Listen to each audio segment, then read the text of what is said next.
मुद्दे असतात आणि आज आम्ही पंढरपुरात आहोत. इथे तुम्हाला माहिती आहे पंढरपूरवर सगळ्यांचा डोळा आहे, कारण का दरवर्षी आमच्या इथे आषाढी यात्रा होत असते. इथे तीर्थक्षेत्र विकास आघाडी भाजपच्या विरोधात लढत आहेत आणि नगराध्यक्षपद जे आहे ते महिलांसाठी राखीव त्या ठिकाणी झालं आहे.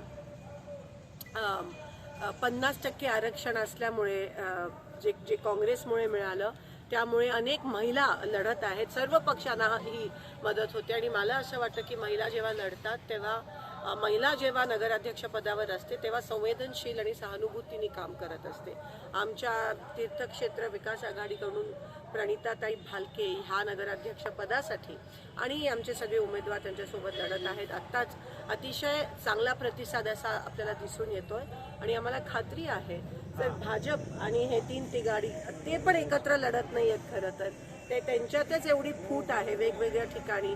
मला असं वाटतं आता भाजपला बाकीचे दोघं नकोशे झालेत आणि त्यांचा पत्ता कधी कट करतील अशी अवस्था झाली आहे. आणि पण इथे आम्ही सगळे एकत्रित भाजपच्या विरोधात लढतोय आणि भाजपने कोणत्याही प्रकारची खेळी न करता इलेक्शन लढावं.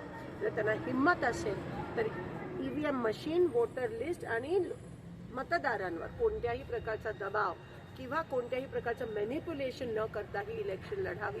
मी चॅलेंज भाजपला देते. नक्कीच आमचा विचार वाईट केलं असं म्हणतात की निकाल